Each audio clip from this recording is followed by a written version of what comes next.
So there was the liberal, mostly white liberal female point of view on what happened in Venezuela. We could debate it legally if you like.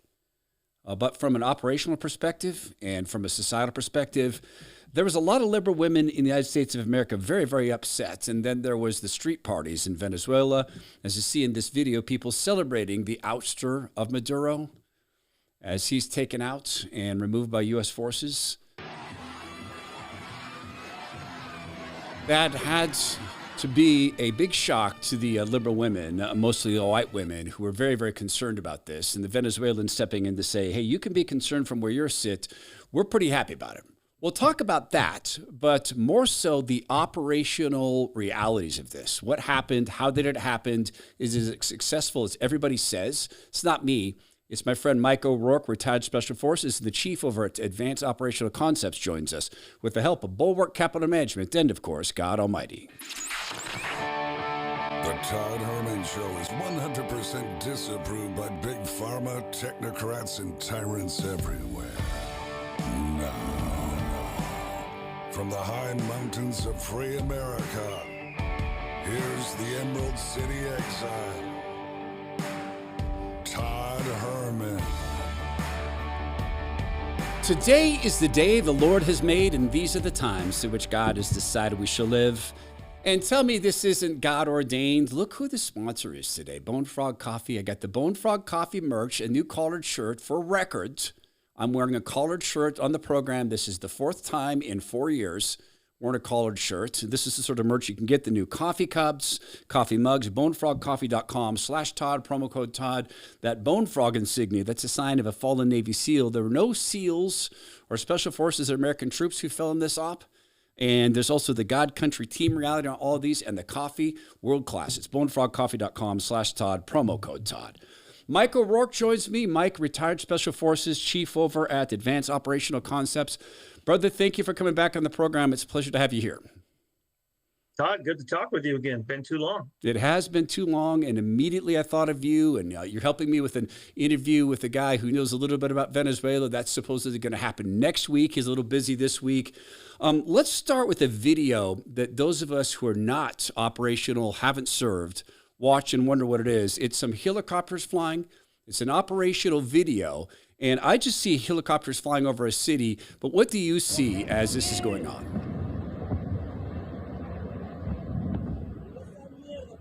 You called this the Delta package. What does that mean? It's the it's the assault package going in to grab Maduro.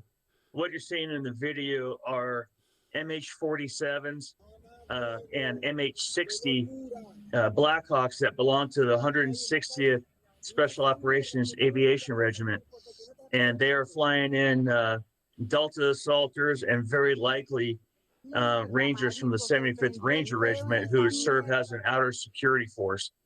And they would be hitting the target, putting people on the ground in front of the building, probably fast roping onto the roof of the building to take the objective top and bottom all at once. And this is just phenomenal for people who haven't looked at the operational details of this. You know, General Raisin Kane gave he gave about a 7 or 8 minutes explanation what happens. Mike, let's start first of all with the complexity of this. I understand it's 150 aircraft from 12 locations. Those are big numbers, but break this down for us from your perspective of all the moving pieces and just rate everything here for us. This is a sophisticated military choreography that's been in the planning for months, probably at least since August. You had naval aviation assets, Air Force aviation assets. You had electronic warfare aircraft going in to blind the opposition. I think one of the questions that China's going to ask themselves is, why didn't their radars work? Because the Chinese radars were part of the air defense system. Russian mobile missile launchers were hit. The whole thing was designed to prevent the assault package from coming under effective enemy fire. And what's really sophisticated and daring about this is that we didn't suppress the enemy air defenses first. We were doing it simultaneously with the assault going in to maximize the surprise. And of course, now the helicopters didn't fly right over Caracas. They would have come around from the least populated route possible in order to hit the target on that military base that's outside the city. It's an extraordinary thing. Michael works with this advanced operational concept. There's a link to his company. You might, as an executive, one day need to get extracted from a place like this. Mike can help you with that. It can also help you secure your facilities against cyber attack, do employee screening, security training. It's advanced operational concept. There's a link to the company in there. Maduro was on a military base, and he'd seen fit to mock our military. He mocked President Trump, saying, "Come and get me, but do it fast." So he's on a military base, and then you told me the sort of building this guy was apparently bedding down in? Yeah, my understanding it was a multi-story building on the military base, which is why it was important to hit top and bottom simultaneously. I say you'll have probably MH-47 hovering right over the roof, a few feet over the roof, and then a couple of fast ropes coming out the back, and the assaulters will be sliding down like firemen on poles. At the same time, you'll have another assault team breaching the front entrance. I understand they had to use blow torches to get through some obstacles. They very likely used explosive breaching to get through doors. And they were trying to get to Maduro's quarters before he had a chance to react. And my understanding is they made it just in the nick of time before he made it to a safe room, which would have had like a vault-like door, and then might have taken several hours to get inside. In which case you would have had time for the Venezuelan military to mobilize and perhaps provide some effective opposition. But they were at this point, I got to believe they were, there's a whole phrase that our military leaders back before we had the adventure in DEI and madness and leaving behind $1 billion of equipment and intel for the Taliban, we used that phrase shock and awe. I have to imagine they had no idea what to defend at this point. Correct. And also when it comes to an assault, whether a hostage rescue or a snatch mission like that, the phrase that we use is speed, surprise, and violence of action. Okay. Speed, surprise, violence of action. We had the speed, surprise, and we'll talk about the violence of action here in a moment. Let's get into some details, because those of us who've not served and people who've never been around anything like service, when you're speed roping out of a helicopter in that fireman scenario, what's a common package you're carrying, weight, and what's commonly with you in an environment like that? You're going to have your ballistic helmet, you'll have your body armor, and you're going to have your basic assault kit. You'll have night vision goggles on top of your helmet.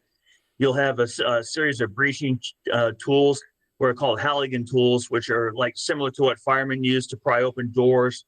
Someone's going to be carrying, there'll be more than one Broco torch, which are these high-speed blow torches to get through melt metal obstacles.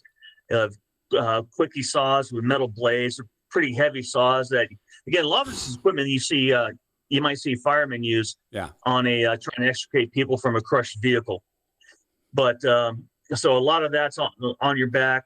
You'll have flex cuffs in order to bind people, and you're going to have a lot of ammunition because you don't know what kind of firefight you're going to be in. So what operators coming in 40, 50 pounds, maybe 60 pounds of kit? Yeah, easily. Easily. Wow. So then they speed rope down, but then you told me that there were operators speed climbing up from the bottom floors as well? Yeah, they probably deployed fast ropes to the roof from an MH-47 overhead, and they're sliding down the fast ropes. And then you're going to be breaching the bottom of the target simultaneously. If you can get multiple breach points going simultaneously, you're going to overwhelm the target that much faster. And that's why you need a unit that is incredibly well trained, has the first Special Operations or first Special Forces Operational Detachment Delta to do this, because multiple breach points is incredibly dangerous to your own forces. Why is that? Because if you're not well trained, you can easily end up shooting each other. Okay, so getting a crossfire, friendly fire situation. You're coming towards each other. Okay. And kind of meeting in the middle. Yeah. So that's why you have to have the incredible level of training. So I want to get into some more operational details here about how they get him back to the aircraft. But being a Special Forces operative, this may seem an odd question, but how do people respond when they wake up at 4 o'clock in the morning and there's 5 guys with night vision goggles saying, "Good morning"? Surrender or die. Is it just like that? Yeah. If there's if someone's coming into your room, basically if the assaulters are coming in, and if you make a single furtive movement, you'll be dead before you even have a coherent thought. Okay. So, and that's what happened to a lot of his Cuban security forces. Yeah, I want to talk about that in a second. The Cuban security forces and then the casualties of Venezuelans, because praise God, there were no American lives lost in this. Did they speak Spanish? Did they go in? I mean, they studied him so well, what he ate, what sort of pets he had, which I guess is relevant to this. Or are you going to be confronted with a guard dog? But do they say anything? Do they say surrender? I mean, what would be the common thing? You got the guns, you got the guys in bed, presumably with his wife. Is it like one or two Spanish phrases and that's it? Very likely they would have learned. First of all, they're probably Spanish speakers in the assault force. Yeah. Because it's U.S. military is multi-ethnic. Yeah. And the special operations forces are no exception. But like in Iraq, we learned a few basic phrases to try to get people to comply. Before our interpreters were in there, but very likely they had enough people speaking Spanish, and they certainly had the commands down. Yeah. So when they get in, I understood it was 3 minutes. They are in and out. So what's in the process? He surrenders. He makes it clear he's not going to do anything. His wife hands up, whatever they're told to do. The plastic cuffs go on. How do you get a guy like that then onto the helicopter in 3 minutes? And do you put him in a basket? How do you lift them out? You can physically carry them. I remember one time we did an air assault in Iraq, and all we knew is that our target, who was an Al Qaeda financier, had a limp.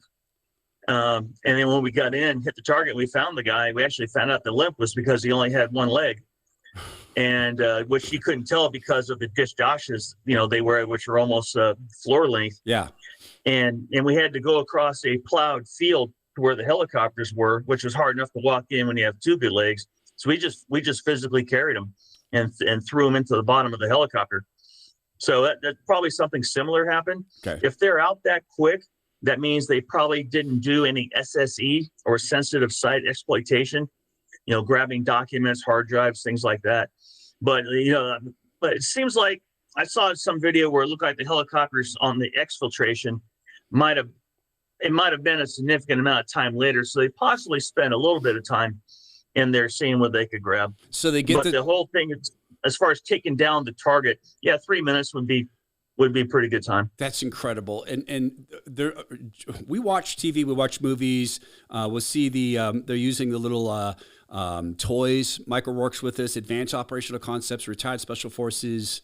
They use these little toys. This flies here, this flies there. I'm sure there's computer modeling. Do they set up for an op like this scenarios where they build a bedroom like his and they practice breaching? Does that really happen? Yes, it does. Yeah. They could have even built the entire building.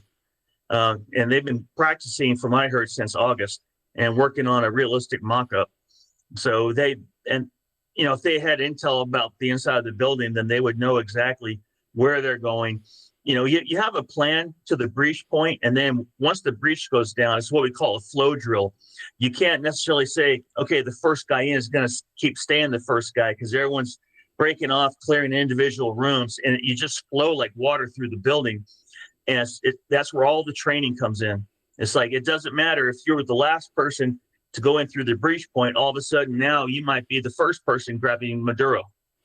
And you guys operate with very little. I mean, you got to be in this case, quiet on comms. I mean, is it hand signals? Is it minimal comms? I know things have got to be encrypted, etc. But I got to think that you guys are as silent as you can be in an op like this, right? Yeah, you're going to be pretty quiet. But again, once you have an explosive breach, then and the bombs are dropping, you're not you're quiet already anymore. making noise. Then you can scream and yell and tell people what to do. Yeah. All right. But they're not going to. They'll have their comms on. They'll have headsets on under their helmets with microphones. So communication is minimal. You have an overall ground force commander. You have the assault force commander, and they'll primarily be talking to each other. You'll have Air Force Joint Terminal Attack Controllers, or JTACs, that'll be saying, "Hey, we're taking fire from this building." And that's when you'll see, you might have seen the video of some close range rocket fire from a helicopter.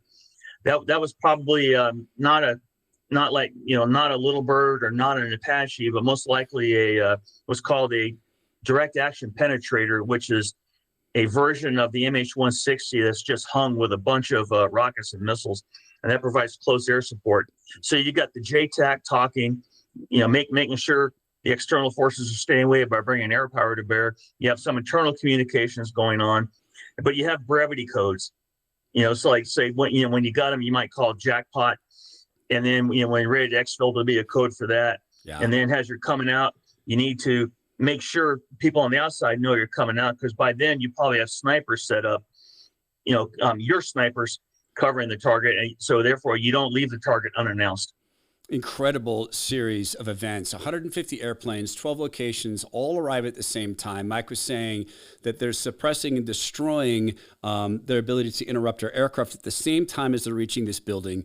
3 minutes in and out. And in a second, Mike, I want you to talk about the significance, or maybe the significance, of the fact that Maduro had surrounded himself, not with fellow Venezuelans, but he'd surrounded himself with Cuban security forces. Then I'd like to talk about this in terms of the greater picture of American might, because to me, this is very, very good news. We'll continue with Mike O'Rourke, Advanced Operational Concepts.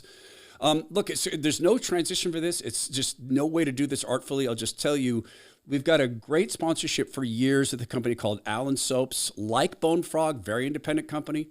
Like Bone Frog, couldn't really afford to come on and purchase ads here, so we have a very special deal. We hold back inventory for Allen's because we love the mission. It is to hire people like Allen and Ian. The rest of the world would call them useless. They're far from that. They're great kids. Allen can't speak very well. He's effectively nonverbal, but he invents soaps from special moments in his life. He works there every single day. He works for his dad. His dad, John, is going to go see the Lord. His life is ending. He's likely to go to heaven sometime in April, maybe summer of next year. He knows this in advance. We're trying to make plans to get down there. I'd love for you to actually see John. I'd love to interview him. And I've been friends with the guy for 4 or 5 years, never hugged his neck. And I'm not saying this for sympathy. I'm asking you, if you have not yet tried the soap, try it with hopes that you'll subscribe, because John's wife will take over the company. She's being trained to do that now. Alan will stay there. Ian will stay there. The soap is made in America. It's made by a family, 3 generations, all natural, absolutely no chemicals in this stuff. The best soap in the world, the best mission in the world. It's allensoaps.com/Todd. Use promo code Todd to get 10% off all the products there. Mike O'Rourke, the fact that you mentioned to me that there were absolutely, as what you understand it, that there were casualties on the ground, so dead Venezuelans and dead Cubans. So what are the numbers, and then what were these roles? The Venezuelans are doing what, and the Cubans are doing what? Well, the Venezuelans would have been members of their defense forces, of their military, their law enforcement establishment. You remember, this is a Venezuelan military base where the primary target was, and they would have been operating also a lot of the air defense systems that were attacked. They would have been at the airfields. The Cubans were like an outsourced Praetorian Guard. They were the close-in protection for Maduro, and apparently 32 of them were killed, and that's Cuba's numbers. And they've announced, I think, about 2 days of official mourning for these 32 Cubans who were killed. So what does it say to you as a guy who's gone in country to prep environments for invasions and to get human assets in place to help our guys? What does your intuition tell you about Maduro employing Cubans in that position close to him guarding his life versus Venezuelans? Doesn't trust his own people, plain and simple. And isn't that a statement that a thief doesn't trust another thief? I mean, there's no honor among thieves, right? Correct. I mean, there's significant opposition, within Venezuela. Most of it has to be underground because of retaliation, but you're not going to let someone who could potentially be working for the other side close to you with a gun. So the Cubans were much more reliable. So fascinating. And there were other celebrations in the street. Mike, you may have seen this. This is outside a church in Venezuela. This video of people celebrating for years. The church has been hoping to see Maduro gone, and they're out there praying outside the church and thanking God for this, the removal of Maduro, their prayers in this. It's so beautiful to see that. And then I compare that to, and it's, look, I'm sorry, I have liberal white female family members I deeply love, but I see a lot of liberal females up here in America saying, y'all Venezuelans should be super upset that Maduro's gone. What do people in the States need to understand about what Maduro had done to this country and Chavez before him? Watch the Venezuelans. The there's a significant Venezuelan diaspora in down in Brazil or Argentina, I forget which. They were all celebrating in the streets. You had Venezuelans in New York coming out in opposition to the pro-Maduro protests that were being held by white Democrat socialists, communists, Yep. the people who traded their Palestinian flags in for a Venezuelan flag in order to demand the release of Maduro. So that's what's going on there. The Venezuelans, they're primarily ecstatic. It's still not clear how it's going to shake out because you still do have the de facto Venezuelan government in place, just with a different head of state. And President Trump has said we're running the country now. And Marco Rubio has said we're going to leverage the oil assets. We've got control of these oil assets. So we're going to leverage that to have an outcome that America wants. And there had been an opposition leader flown out of that country in an extraction done by a buddy of yours. And we're in conversations with him. Brian Stern's group flew her out. And this was a couple weeks prior. When that happened and they got her out, these are retired Special Forces folks and Navy SEALs, et cetera, who do this as a nonprofit to rescue people. That didn't clue these guys in that they had some like problems securing things, that they couldn't even keep that lady in their country? It kind of boggles the mind that, you've seen the video and you probably played it where you've got Maduro challenging Trump to come and get him. Yeah. And Trump did a mashup of that, released it, and it's Maduro challenging and basically Trump saying challenge accepted. We actually put that on our Instagram page, and I think it's been viewed over 132,000 times there. It's just a certain amount of arrogance. And when you're on a military base, like he's living in a military base, you would think you're secure. And obviously not. 3 minutes in and out. Look, you guys who've been at risk in country, willing to die for us. I looked at the Afghanistan withdrawal and I shook my head. It made me sad. It outraged guys I know who served. Some of them to the point of tears. Some of them to the point of rage. There's been congressional testimony where guys who were trying to get people out watched people killed. They were forbidden to fire upon what appeared to be people coming in with IEDs in a car and SVEST to go kill people afterwards. There were lawyers prevented that. All that gear, all that intelligence left behind. To what degree does this speak to the people who make things happen, the people who, when they're told to by civilian command, go out and kill people and break things in expert fashion? Is this a morale boost? Is this a sign that we've gotten rid of the insane non-leadership at the top? And how does this affect, do you think, men and women who are going to be asked sometime this year to go out and do something like this again? It's a big morale boost, showing that, America's back. Recruitment numbers were already way up since the inauguration. This is just going to do more of that. The Special Operations Aviation Regiment, they have a recruiting team that goes around to different military bases. Today, they're at bases in Germany, and they were publishing their, the fact that they're going to be there over the weekend. And I think they just have to be, beating the crowd away for people who want to join their unit. Yeah.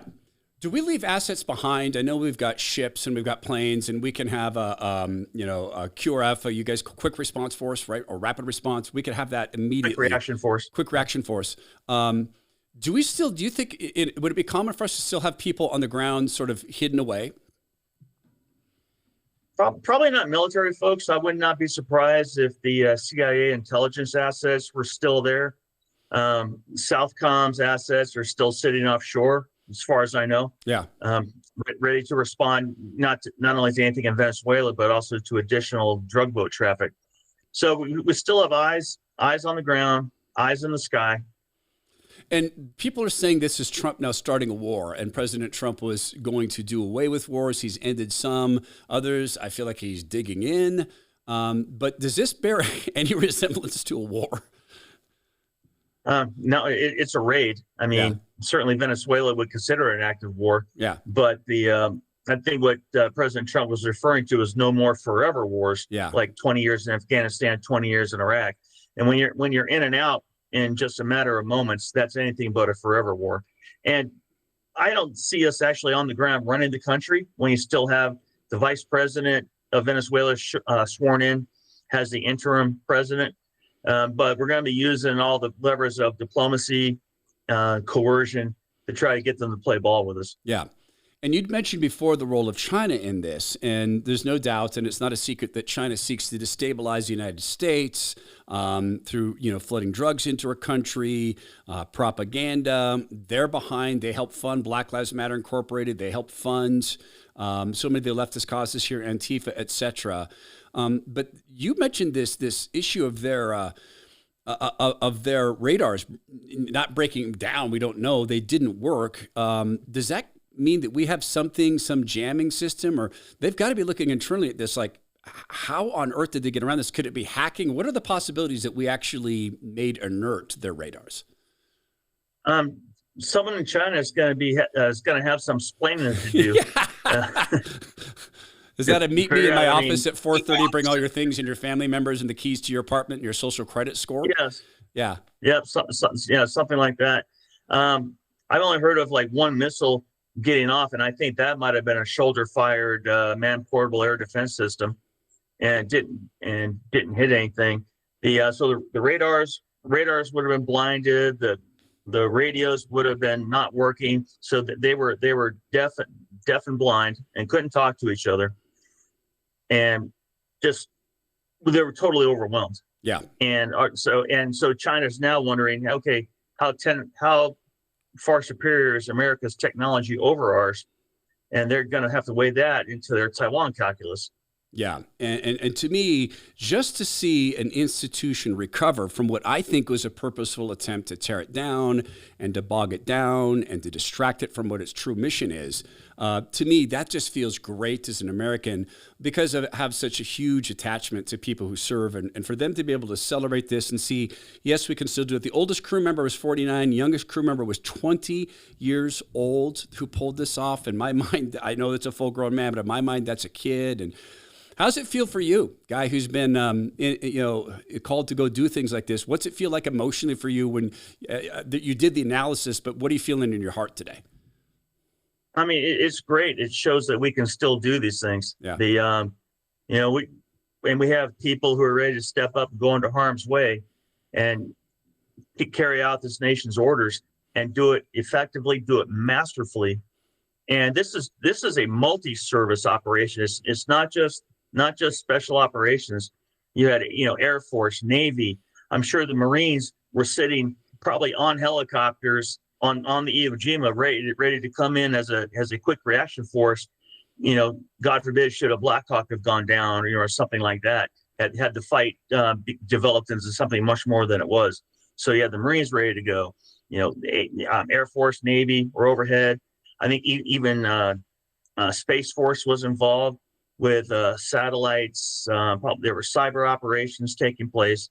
So it was a whole of military and whole of government effort. And of course, you actually had law enforcement on the ground there. Yeah, because they're calling it law enforcement up. One thing that came up earlier, I forgot to ask about this, is I was watching a lot of leftists who simply want to cheer for the destruction of anything the Orange Man does. There was that shot of sort of an improvised skiff with these dark curtains. The president and General Kane was in there. Hegseth, Department of Defense, was there. I can't remember if Secretary of State was there or not.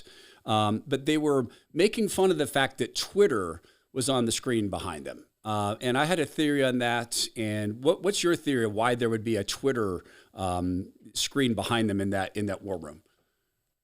Well, first, before you even get to the Twitter aspect, what you're not seeing are the computers where they're not showing you the screens. These are the secret feeds, the secret nets, the top secret nets, feeding all that information, feeding the real-time communications.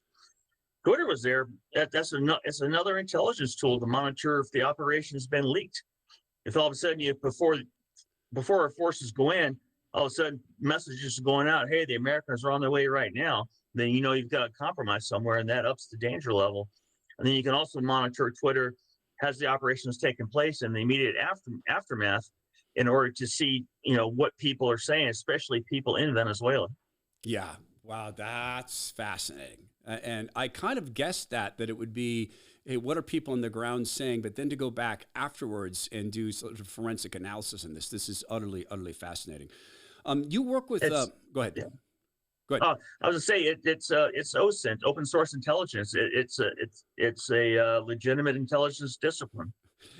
I saw people who just, again, they want to deride and destroy anything that Orange Man does, saying that this is Pete Hegseth just wanting to ego surf or see his name, etc.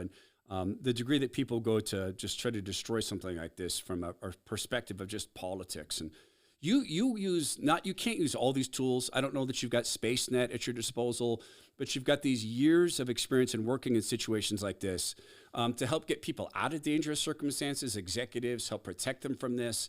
How did that skill transfer work for you? You know, you go into a big company, you're looking at employees who might not mean them well. You might have spies there. You're securing it physically. Like, that's got to be a fascinating skill transfer for you. Yeah, one of the things where it transfers really well is when it's training people in situational awareness, kind of doing an attitude shift, Okay. and teaching them about the three pillars of situational awareness that all need to come together. And you train a workforce in that, and when you train them together, it becomes what I call all hands security. So it's more of it's where situational awareness becomes a team sport, and you're doing it to protect your people and assets at that business, because there's so many more threats out there nowadays. You don't even know for what perceived slight. There are, I want to say, like at least 4 different specific types of workplace violence. Everything from a criminal targeting the business who has no other connection, to someone who has a domestic relationship that's gone bad, or a stalker who then might bring that stalker might bring that problem to work.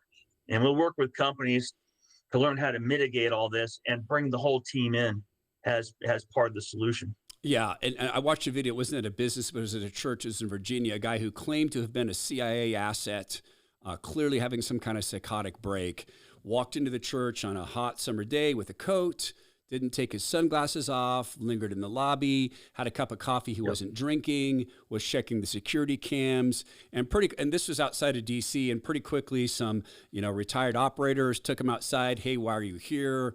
And they went and found out that he'd been chatting about taking people out at that church, and he was going to go enact justice, and this was the day everyone's going to remember his name.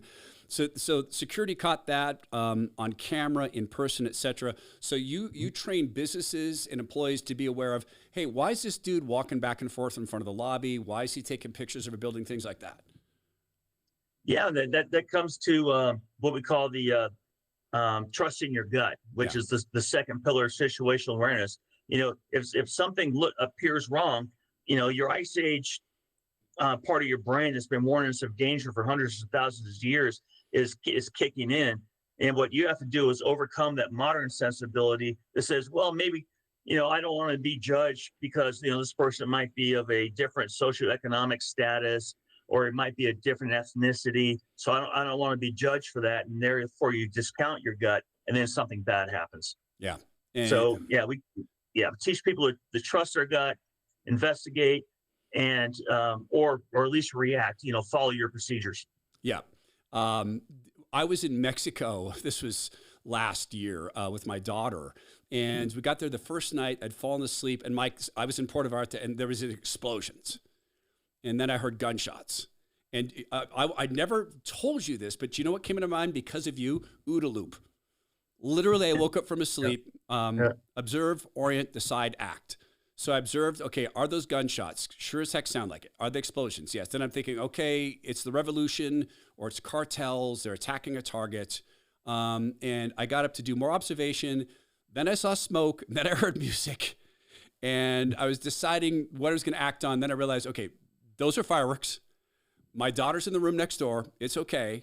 But that OODA loop was super helpful for me, and you'll get a kick out of this. The next morning I was talking to my daughter, and I said, I just about went over to your room and told you to take cover. She goes, oh, I was expecting the knock any second. She goes, I knew it was fireworks right at that moment. I said, yeah, you thought it was fireworks. I actually went outside and investigated. You shared with me before that one of the things that gets people killed in a live shooter circumstance, an active shooter circumstance, I don't remember what you call it, but it's the refusal to believe it's happening to me, the denial of reality. Yeah. Right? Yeah, it is. You're absolutely right. That's the third pillar of situational awareness, is vanquishing denial. You have to come to the mental realization that that bad things do happen to good people. And then when your mind wants to say, hey, that's fireworks going off in the mall food court, you need to vanquish that denial and realize fireworks don't go off in food courts, but sometimes gunshots do. Yeah. So you have to come to the realization that, okay, something bad is happening right here, right now, and I've got to do something about it. Yep. And then I had to remember that sometimes fireworks do go off on beaches in Puerto Vallarta, and it might not be the revolutionary forces come to kick the Americans out of the resorts. Mike, it's always a blessing that. Go ahead. Oh, I was going to say, funny you brought up something about Mexico and you being there, because Trump kind of issued a kind of veiled threat towards the Mexican government, saying, there's a chance, and not so many words, that they might be next because of the cartels down there. And spring break's coming up. Yeah. And a lot of Americans go to Mexico. Okay. So what's the cartel going to react? Okay. So, I am headed back to Mexico to see our business partners at Renew in Puerto Vallarta, which I consider to be the safest portion of Mexico. I guess I'll need to pay attention to this. And if President Trump's issued this threat, what does he want the president of Mexico to do to the cartels? Yeah, we need to talk offline. Okay. All right. I think the Puerto Vallarta area might not be as safe as you think. All right. Well, then we'll talk offline. It's always a pleasure to have you here. There's a link to Mike's company down below in the show notes. If you don't think you need situational awareness and you're employing people, think about the alternative. You had an alternative. You had an opportunity to be prepared, to teach these things, to have Mike come and teach your people, and you chose not to do it. Just think of that alternative. I always appreciate you, man. Thank you for what you do, and thank you for giving us all this wisdom on this, Mike. All right. Thank you, Todd. Hope to talk to you again soon. Absolutely. This is the Todd Herman Show. Please go be well, be strong, be kind, and please make every effort to walk in the light of Christ.